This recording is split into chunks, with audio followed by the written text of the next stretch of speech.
Just a wrap up of and recap of last week before we go on to this week. I thought our guys played really hard on Saturday. You know, they've been prepping, they've been working. They did just a phenomenal job of kind of staying locked into the process through fall camp. I thought, you know, in fall camp there are days where, and the days can get long, you're competing against your offense day in and day out. And I thought our guys brought energy, they brought focus, a level of detail that was consistent throughout fall camp. And Coach DeBoer said it best to the team the other day: you get what you deserve. And I thought our players got what they deserve on Saturday in terms of their effort and focus, and those things were really good. Our keys to victory: we said we had to swarm tackle. We had to do a great job of these guys. You know, they force you to make space tackles, and I think for the most part we did that. There was a drive where we had a couple missed tackles on some critical third downs, and we got to get those things cleaned up, particularly in some vision coverage where our guys did not have their eyes on the quarterback, and so their feet weren't in the ground to drive on the ball once the ball was thrown. So we'll get those things cleaned up. We had to handle some of the tempo and the formations and all the and goes, and there's a lot of different screens and goes and all that stuff, trick plays. I thought we handled those things well early. We showed that we could handle some of their tempo early and their formations out of tempo early.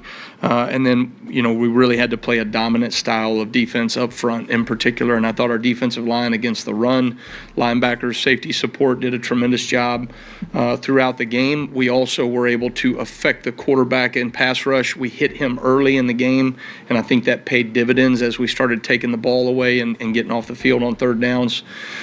And then also, as you got going, we didn't get, a number of sacks as the game went, but I thought we affected him, and we had maybe 4 pass breakups, right, coming from the D-line, guys getting their hands on the ball, tip balls in the area as well.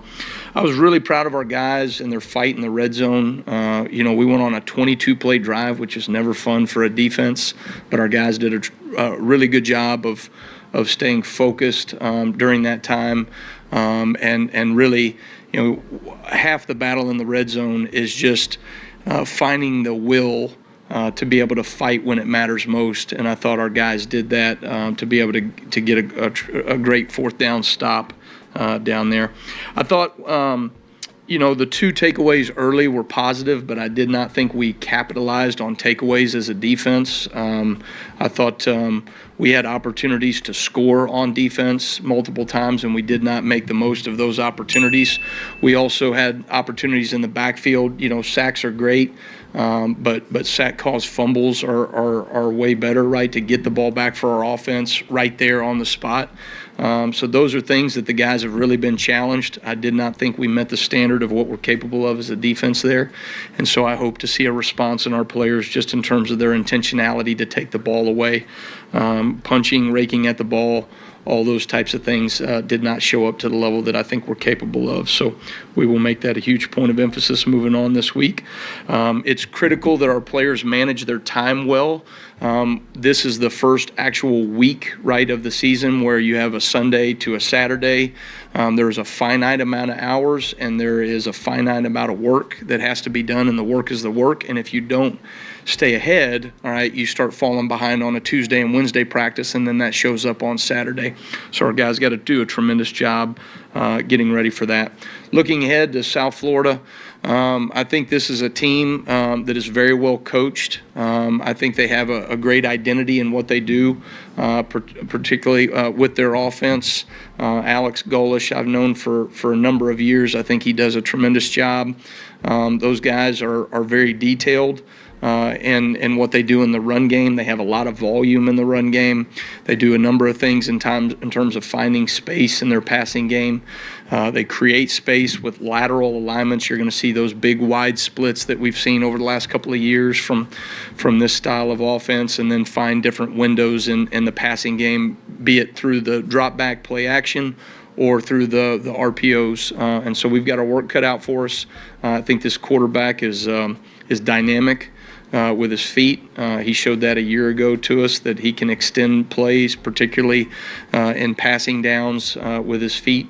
And so we've got to do a tremendous job of containing him this week. So it'll be a great challenge for our players, and one that we're all looking forward to preparing for. So with that, I'll take questions. Thanks, Coach. Starting front row here with Chase.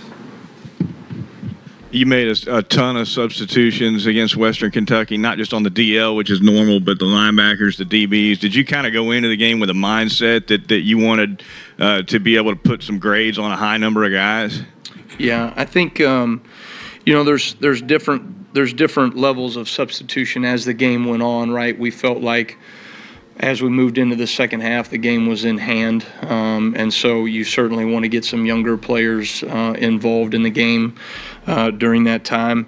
I think players that showed through fall camp that they could be trusted, that they were what we would call above the line to be able to go in during meaningful snaps in the game.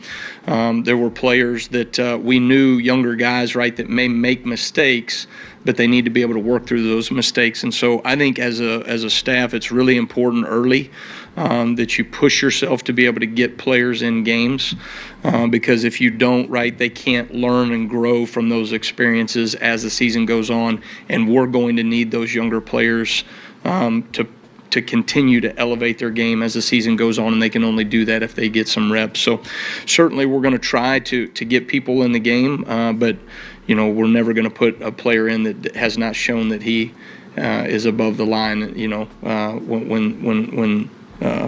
When you're taking meaningful snaps. So. Stay on the right side. Let's go Charlie, second row. Yeah, hey, Coach. Just want to ask about Quay Rustal. Just what did he show you to not only earn the start on Saturday, but play a bunch of snaps? Yeah, I thought, Quay, so workmanlike in the way he goes about his business. He's not a real vocal guy on the team, but he's a great teammate.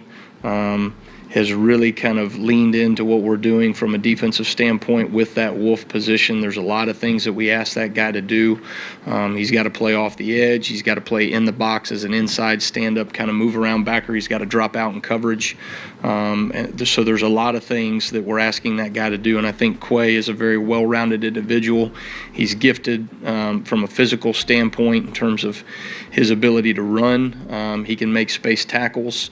He can also set an edge at the point of attack. And so just his versatility, I think, coupled with the way that he was able to handle our scheme and all the things that we were going to try to do against Western Kentucky in particular, I thought he was very impressive in the first game. All right, front row, Nick. Yeah, Xavier Brown getting the start. I mean, obviously you guys have spoken well of him all preseason, but what do you see from him in this one? What did he ultimately do to earn that opportunity?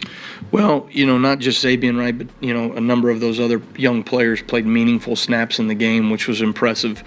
Xavier, I think Maurice Lindquist has done a tremendous job with those young defensive backs and getting those guys prepared. That's a hard transition to make in 8 months, to go from playing high school ball, right, to playing at this level in college. And so I think those guys were very consistent in their process. They were very detailed. When they made a mistake, they would work to get it fixed. Xavier probably from the start of spring ball all the way through fall camp, I thought was the most consistent in terms of fixing issues as they came, consistent in his fundamentals, his approach every single day. And I thought, really he was well deserving to be able to go out there as one of the first 11 to represent our defense. So very proud of the work that he's put into. The challenge to those younger players is they cannot stay the same. They have to continue to elevate their game, their level of focus. One of the great things about, it's a great thing, but it's also a challenging thing in terms of setting standards and expectations. Those standards continue to raise as the season goes on, and so those younger players will have to continue to elevate their game in order to compete at the level that we're going to need them to as we maneuver through the season. Far left, Tony. James Smith seemed pretty disruptive in the middle. What did you see from him, and how much strides has he made heading into his second season? Yeah, I think I think James has really taken some great leaps in terms of his consistency and what we're doing, playing within the framework of the scheme. I think coming out of spring football, there was too much inconsistency in his game. We really challenged him in the offseason to live within the framework of the defense. He always is going to make plays. He's a special playmaker. He's got that knack, which is what you want to see, right? Then you just have to build some consistency within those things. And I thought, the level of growth from him in that 3-month window from when we finished 8A to when we came into fall camp, I thought he took really great ownership with that. Freddie Roach did a tremendous job as well in that regard. So very pleased with him. Think he's taken steps in the right direction. And again, when you have a guy like that that's a playmaker, you want to get those type of players on the field. We have time for just 2 more questions. We'll start with Mike here. I think the TV broadcast mentioned an injury to Deshaun Jones, and maybe that's why he didn't play as much. Is that true in terms of maybe his hamstring being banged up, I think, on that? Yeah, Day was battling a little bit this week with a little ding, and so we wanted to be cautious with him, but we felt like there was enough there that he felt good enough on game day that he could go. He had not gotten as many practice reps during the week of preparation, and so we expect him to make a full recovery this week. All right, finish up on the left with Steven. Coach, among those young players, how did you feel like Red Morgan performed when he got out there, especially in coverage and making tackles also? Yeah, I thought, Red, again, is another example of those younger player that got out there, took meaningful snaps in the game, right? And really, I thought communicated pretty well for the most part. I thought, from a fundamental standpoint, he was relatively consistent. Those things have to grow, right, as you maneuver throughout the season. But one of the things that is exciting about Red is just he did not play hesitant. He pulled the trigger when he needed to. He played fast. And when you have somebody like Red, he's very bouncy. He's very athletic, right? He's very active. He's got a high motor, and that's the type of player that we need to see as he continues to just build more consistency in his game. So I was pleased with what we saw from him first week. All right, thank you, Coach. All right, thanks, guys. Roll Tide.